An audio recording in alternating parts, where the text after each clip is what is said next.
Hi நண்பர்களே, அட்டகாசமான டேஸ்ட்டில் சுண்டல் குழம்பு பண்ணலாம் வாங்க. இப்போ அடுப்பில் ஒரு பாத்திரம் எடுத்து வச்சுக்கலாம். பாத்திரம் எடுத்து வச்சுட்டு பாத்திரம் காஞ்சதுக்கப்புறம் தேவையான அளவு ஆயில் ஊற்றிக்கலாம். ஆயில் ஊற்றிட்டு ஒரு அரை ஸ்பூன் சீரகம், அரை ஸ்பூன் வரமல்லி, அரை ஸ்பூன் சோம்பு, சின்ன துண்டு பட்டை, ஒரு 3 கிராம்பு, ஒரு அரை ஸ்பூன் மிளகு இதெல்லாம் சேர்த்துக்கலாம். சேர்த்துட்டு ஒரு கப் சின்ன வெங்காயம் எடுத்துருக்கேன், அதை சேர்த்துக்கலாம். சேர்த்துட்டு 2 கொத்து கருவேப்பில் அதுலேயும் சேர்த்துக்கலாம். சேர்த்துட்டு வெங்காயத்தை நல்லா வதக்கி விட்டுக்கோங்க. நல்லா வெங்காயத்தை நல்லா பொன்னிற வர அளவுக்கு நல்லா வதக்கிக்கோங்க.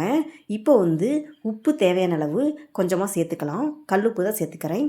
சேர்த்துட்டு நல்லா வெங்காயத்தை நல்லா பொன்னிற வர அளவுக்கு நல்லா வதக்கிக்கலாம். பாருங்கள், நான் வெங்காயம் நல்லா வதங்கிருச்சு. இப்போ ஒரு 2 பெரிய தக்காளி எடுத்து கட் பண்ணி வச்சுருக்கிறேன், அதையும் சேர்த்துக்கலாம். சேர்த்துட்டு தக்காளியை நல்லா வெங்காயத்தோடு நல்லா 2 பெரட்டி விட்டுட்டு 1 நிமிஷம் மூடி போட்டு மூடி வச்சுக்கலாம்.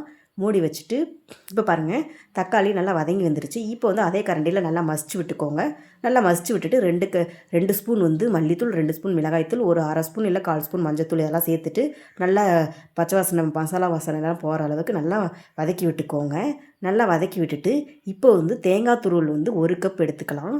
பாருங்கள், இந்த அளவுக்கு தேங்காய் துருவல் சேர்த்து கலந்து ஒரு பாத்திரத்தில் மாற்றி எடுத்து வச்சுட்டு அதே பாத்திரத்தை வாஷ் பண்ணி வச்சுட்டு காஞ்சதுக்கப்புறம் தேவையான அளவு ஆயில் ஊற்றிக்கலாம். ஆயில் ஊற்றிட்டு ஆயில் காஞ்சதுக்கப்புறம் ஒரு அரை ஸ்பூன் சோம்பு, 2 கிராம்பு, ஒரு சின்ன துண்டு பட்டை, 2-3 ஏலக்காய் அதெல்லாம் சேர்த்துட்டு ஒரு கப் அளவு சின்ன வெங்காயம் எடுத்து கட் பண்ணி சேர்த்துருக்கிறேன். 2 கொத்து கருவேப்பில் அதையும் சேர்த்துக்கலாம். சேர்த்துட்டு நல்லா வெங்காயத்தை நல்லா பொன்னிற வர அளவுக்கு நல்லா வதக்கிக்கோங்க. பாருங்கள், வெங்காயத்தை நல்லா வதக்கியாச்சு. இப்போ 1 ஸ்பூன் இஞ்சி பூண்டு எடுத்து பேஸ்ட் பண்ணி வச்சுருக்கிறேன், அதை சேர்த்துக்கலாம். சேர்த்துட்டு நல்லா இஞ்சி பூண்டு பேஸ்ட்டு நல்லா வதக்கி விட்டுக்கோங்க.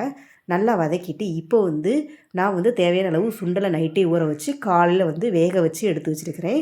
அதை இதில் சேர்த்துக்கலாம். சேர்த்துட்டு இப்போ 2 உருளைக்கிழங்கு எடுத்து அதே மாதிரி வேக வச்சு தோல் சீவி சின்னதாக கட் பண்ணி சேர்த்துக்கலாம். சேர்த்துட்டு நல்லா கலந்து விட்டுக்கோங்க. நல்லா கலந்து விட்டுட்டு இப்போ வெங்காயம், தக்காளி, மசாலா இதெல்லாம் போட்டு வதக்கி வச்சுருக்கிறத பேஸ்ட் பண்ணி வச்சுருக்கிறேன், அதையும் சேர்த்துக்கலாம். சேர்த்துட்டு நல்லா கலந்து விட்டுக்கோங்க.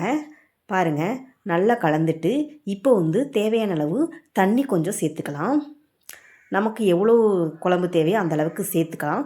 சேர்த்துட்டு இந்த அளவுக்கு சேர்த்துட்டு ஒரு மூடி போட்டு மூடி வச்சுக்கலாம். கொதி வரட்டும். பாருங்கள், கொதி வந்துடுச்சு. இப்போ ஒரு சின்ன நெல்லிக்காய் சைஸ் புளியாம்பழம் எடுத்து நானும் கரைச்சி எடுத்து வச்சுருக்கிறேன், அதை சேர்த்துக்கலாம். சேர்த்துட்டு நல்லா கலந்து விட்டுக்கோங்க. கலந்து விட்டுட்டு கொதி வரட்டும். பாருங்கள், கொதி வந்துடுச்சு. அவ்வளோதான், ரெடி, குழம்பு ரெடி, சுண்டல் குழம்பு ரெடி. இப்போ மல்லித்தலையை தூவி விட்டுக்கலாம்.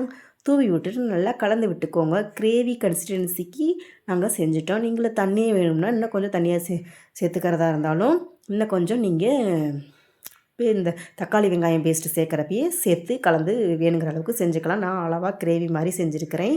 நீங்களும் உங்கள் வீட்டில் இது மாதிரி ட்ரை பண்ணி பாருங்கள் நண்பர்களே. பாய்.